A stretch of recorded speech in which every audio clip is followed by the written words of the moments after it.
2.6. Vi skal prøve at finde ud af, hvilke stoffer, der kan bryde magnetfeltet.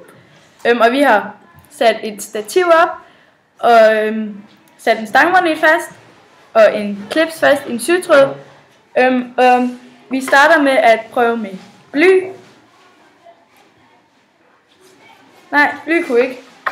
Så prøver vi med aluminium.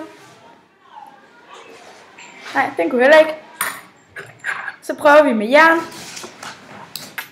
Jo, den kunne godt. Så tager vi lige den her op igen.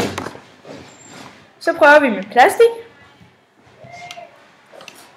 Nej, den kunne heller ikke. Så prøver vi med messing.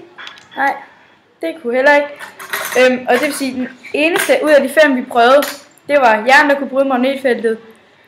Fordi jern, det bliver tiltrukket af magneten.